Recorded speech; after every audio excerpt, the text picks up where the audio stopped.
हाँ मित्रों, पंडित गिरी मोहन गुरु उजाला मुक्तक संग्रह, क्या नाम है उसका मैं भूल जाता हूँ।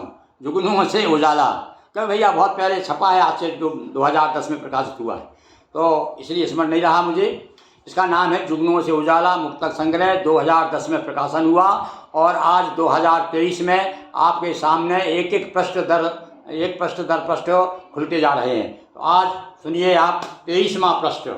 आप ये अलग अलग प्रश्न याद रखिएगा अलग अलग सुनने के लिए, नहीं तो कई बार क्या है वही सोचोगे अरे गुरु जी वही सुना रहे हैं। नहीं भाई, हम आपको रोज नए 6 मुक्तक सुना रहे हैं और इस प्रकार से देखिए कितने मुक्तक आपके सामने आ रहे हैं। तो आज 23वां प्रश्न है और इसमें भी देखिए आप कहा है कवया कमिना कथयंती, कभी क्या नहीं कहते, और जो विचारों में कल्पना में जब डूब जाता है तो कहाँ से कहाँ पहुँच जाता है, धरती पर रहते हुए भी और सारे संसार में ब्रह्मांड में घूमता रहता है। देखिए आप मैंने क्या इसमें अब किस मिजाज का मुक्तक है देखिए। काम जीवन का और चल न सका, काम जीवन का और चल न सका, दीप बाती के बिना जल न सका, दीप बाती के बिना जल न सका, और रात तो रोके काट दी लेकिन, रात तो रोके काट दी लेकिन, और दिन तुम्हारे बिन निकल ना सका, दिन तुम्हारे बिन निकल ना सका। अभी तक तो आपने बिरहियों के बिरही जो वियोगी कवि हैं उनका रात भर का रोना देखा है, पर यहाँ तो दिन में भी वही स्थिति है। तो मैं फिर से सुना दूँ क्या इस मुक्तक को? हाँ, जो दग्ध हृदय वाले हैं वो विशेष रूप से ध्यान दें इसे कि काम जीवन का और चल न सका, दीप बाती के बिना जल, समझ जाइए आप दीप कौन है बाती कौन है। दीप बाती के बिना जल न सका, और रात तो रोके काट दी लेकिन, दिन तुम्हारे बिन निकल न सका, दिन तुम्हारे बिन निकल न सका। और इसके बाद फिर देखिए फिर दार्शनिक दृष्टिकोण, बीच बीच में कभी कूद करके कभी इस पार कभी उस पार आ जाता ना। हमारे एक मित्र हैं अभी दिवंगत हो गए हैं, वो भगवानपुरी लघु पढ़ाना नाम का गांव है, पढ़ाना गांव का नाम है, पढ़ाना जिला राजगढ़ में। तो उन्होंने कहा है कि ना तुम उस पार उतरते हो ना मैं उस पार उतरता हूँ, और सच तो है मित्र गुरु कि हम मझधार छपाछप करते हैं। तो वास्तव में अभी मझधार में ही हैं हम। तो देखिए अब उसकी याद एक एक मुक्तक के साथ बहुत से लोगों की याद जुड़ी हुई मुझे, तो मैं सुना रहा हूँ। कोई कहता है आनी जानी है, अभी लोग जब निराश हो जाता है और जब सत्संग में बैठता है या शमशान पे जाता है, शमशान ज्ञान हो जाता है, अरे देखो भैया कबीरदास जी ने कहेगा ये हाड़ जले जो लाकड़ी और बाल जले जो घास, और सब जग जलता देख कर भयो कबीर उदास। तो कभी कभी उदासी भी आ जाती है कवि के सर पे। देखिए आप, कोई कहता है आनी जानी है और कोई कहता है जीस तूफानी है, और फिर भी जीने की तमन्ना न गई, केवल शमशान तक ही रहती, बाहर आते ही आदमी, फिर भी जीने की तमन्ना न गई। और कितनी दिलचस्प जिंदगानी है, कितनी दिलचस्प जिंदगानी है, भला बताओ। हाँ, तो हमारे देखो मुझे सुंदरकांड का याद आ गया कि हनुमान जी रावण को कह रहे हैं कि भैया जिन वो मारा ते में मारे और ते पे बांधे तने तुम्हारे, और सबको देह परम प्रिय स्वामी, शेष देह किसको इतना प्यारा है, जिंदगी इतनी प्यारी है कि आदमी जाना, इसलिए मैंने इसको कहा है ये बहुत दिलचस्प है। तो फिर से सुनिए कितनी दिलचस्प है कि कोई कहता है आनी जानी है, कोई कहता है जीस तूफानी है, और फिर भी जीने की तमन्ना न गई। कितनी दिलचस्प जिंदगानी है, कितनी दिलचस्प जिंदगानी है। और अब सुनिए आप एक फिर आशावादी दृष्टिकोण, अलग अलग मिजाज के, मैंने तो आँख मूंद करके दे दिए थे प्रेस वालों को, भैया तू सारे मुक्तक के कापी में रखे हैं और तू निकाल दे, मेरे पास समय नहीं कि उनका मैं सिलेक्शन करूं। इसलिए आप विविध विषय के मुक्तक हैं, मैं जैसा सुनाऊं वैसी अपनी मानसिकता बनाइए, जैसा मेरी हो जाती है। सुनिए अब आगे मुक्तक। दर्द है फिर भी दिलासा मिल रही है, दर्द है फिर भी दिलासा मिल रही है, जिंदगी को एक आशा मिल रही है, और हर थपेड़ों से गुजर जाऊंगा मैं, प्यार की हर और भाषा मिल रही है, प्यार की हर और भाषा मिल रही है। और वास्तव में प्यार सब तो एक ऐसा है कि बच्चा पैदा होते ही प्यार को समझने लगता है, और जब आप प्यार से उसको पुचकारते हैं तो उसके चेहरे पे मुस्कान आ जाती है। तो सुनिए आप कितनी जिस बात मैंने कही है प्यार के विषय में। यदि आपको चारों तरफ से सद्भावनाएँ, शुभकामनाएँ, सकारात्मक प्यार भरी निगाहें, नज़रें मिलती रहे तो क्या होता है, हैं? तब पर ये होता है कि आदमी कहता है कि हर थपेड़ों से गुजर जाऊंगा।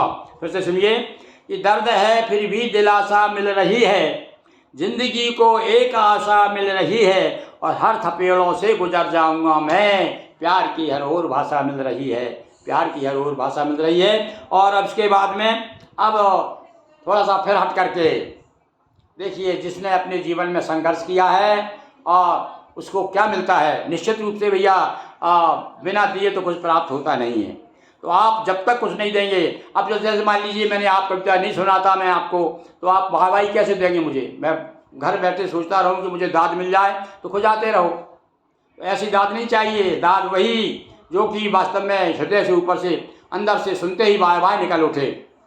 तो देखिए अब आप चार पंक्ति देखिए। आप ये चार पंक्तियाँ भी बिल्कुल शाश्वत पंक्तियाँ हैं। कीर्ति से करते विमल इतिहास, कीर्ति से करते विमल इतिहास, और कार्य से करते मधुर मधुमास, वे प्रलय में भी बिखेरेंगे सुगंध, वे प्रलय में भी बिखेरेंगे सुगंध, कर्म पर जिनको रहा विश्वास, कर्म पर जिनको रहा विश्वास। इसलिए हमारे यहाँ तो भगवान श्री कृष्ण ने स्वयं संदेश दिया है कि योगः कर्मसु कौशलम। हाँ, यदि सच्चा योगी बनना हो आपको तो आप जुटे रहिए। सत्कर्म, जो काम आपको सौंपा है प्रकृति ने या आपके घर वालों ने, आपकी इच्छा ने, उस काम में जुटे रहिए, और निश्चित रूप से सफलता आपके हाथों में आने के लिए मचलेगी। आपको सफल होने के लिए जाना नहीं पड़ेगा, सफलता स्वयं आएगी। तो सुनिए इन चार पंक्तियों को फिर से, और हृदयंगम कीजिए और अपने कर्म में लग जाइए। कीर्ति से करते विमल इतिहास, कार्य से करते मधुर मधुमास, वे प्रलय में भी बिखेरेंगे सुगंध, कर्म पर जिनको रहा है विश्वास, कर्म पर जिनको रहा विश्वास। और दो मुक्तक और आज की एकल गोष्ठी की। काम की चोरी कभी करते नहीं हैं, वही बात देखिए, फिर कुछ आपको संकेत वही मिलेंगे कि काम की चोरी कभी करते नहीं हैं, और स्वप्न में भी जो कभी डरते नहीं हैं, और देश हित सर्वस्व जो अर्पण करें, देश हित सर्वस्व जो अर्पण करें, और मौत के हाथों कभी मरते नहीं हैं, मौत के हाथों कभी। देखिए देश हमारे जो अमर शहीद हैं उनके लिए समर्पित। मैं सारे देश के अमर शहीद, हमारे कुछ अमर शहीदों के, हमारे नगर में एक शाला है, संजीव शाला विद्युत स्कूल है, उसके सामने दीवार पर अमर शहीदों के बड़े बड़े चित्र लगा दिए हैं, ताकि लोग देखें इन लोगों की कुर्बानी से हमारे देश को आज़ादी मिली है। किंतु देख करके दुख हुआ कि उनके नीचे उनके नाम नहीं है, क्योंकि आने वाली पीढ़ी नहीं समझती कि भाई चंद्रशेखर आज़ाद का कैसे थे, भगत सिंह आज़ाद कैसे थे, और कौन कौन कैसे थे। अरे हमारे यहीं देखो, हमारे ज़िले में ही नर्मदापुरम ज़िले में 2 अमर शहीद हुए हैं। 2 की तो मुझे जानकारी है, कोई तीसरा हो तो आप लोग बताएंगे, मैं बड़ा आपका आभारी रहूँगा। मैं तो मानता हूँ अभी तक कि केवल 2 अमर शहीद, एक तो आज़ादी के समय शहीद इंदरगिरी गोस्वामी, आपके इटारसी के समीप एक रामपुर नाम का गांव है, वहाँ के निवासी थे पंडित इंदरगिरी गोस्वामी। उनके नाम से केवल शासन ने एक इंदरगिरी गोस्वामी हाई स्कूल की स्थापना की है उनके नाम से, और उसके बाद में शासन ने उसकी सुधली और ना उनके परिवार वालों को कुछ लाभ दिया। खैर ये तो राजनीति अलग बात है, किसको कितना मिलता है, कभी कभी भाग के भरोसे भी रहता है। पर हमारे यहाँ पर और एक और हुए हैं जिनकी दुबे जी हैं, एक इनकी समाधि यहाँ पर आप इटारसी, होशंगाबाद इटारसी, नर्मदापुर इटारसी रोड पर उनकी समाधि बनी हुई है। यदि आप हमारे शहीदों के प्रति श्रद्धा रखते हैं तो जिस प्रकार से आप रास्ते में मंदिर दिख जाते हैं और हम प्रणाम करते हैं, इसी प्रकार से आप जाते जाते उनको नमन करते हुए जाइए, देखते जाइए कहाँ उनकी समाधि बनी हुई है। तो हमारे यहाँ के ज़िले के 2 अमर शहीद, उनको मैं प्रणाम करते हुए और ये फिर से आपको सुना रहा हूँ कि काम की चोरी कभी करते नहीं हैं, स्वप्न में भी जो कभी डरते नहीं हैं, और देश हित सर्वस्व जो अर्पण करें, मौत के हाथों कभी मरते नहीं हैं, मौत के हाथों कभी मरते नहीं हैं। ये अमर शहीदों के लिए एक मेरा शब्द पुष्प हुआ। अब दूसरा सुनिए आप।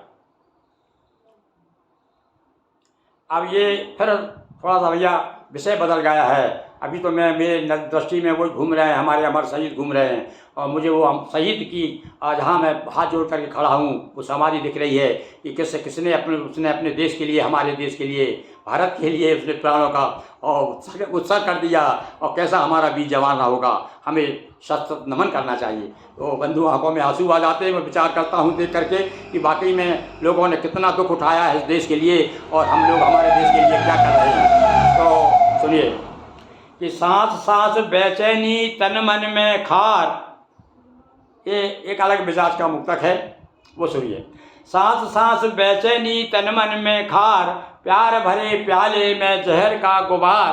ये वर्तमान स्थिति आ गई कि आजकल क्या हो रहा है हमारे देश में, वो देख करके दुख होता है। तो कभी अपने अपने शब्दों माध्यम से अभिव्यक्ति करता है। सांस सांस बेचैनी तन मन में खार, प्यार भरे प्याले में जहर का गुबार, और डोल रही पुरवाई पागल हर द्वार, डोल रही पुरवाई पागल हर द्वार, फिर भी बागों को नहीं झांकती बहार, फिर भी बागों को नहीं झांकती बहार। और आज का यह बड़ा मन को दुखी करने वाला, संवेदना से भर देने वाला प्रश्न था, प्रश्न 23वां। आपको बहुत बहुत धन्यवाद। और आप भी निश्चित रूप से अमर शहीदों के नाम एक नमन लिखिएगा अपनी टिप्पणी में, तो मुझे अच्छा लगेगा कि देश के प्रति आपके मन में भी और मेरे जैसी कुछ भावना है। बहुत बहुत धन्यवाद।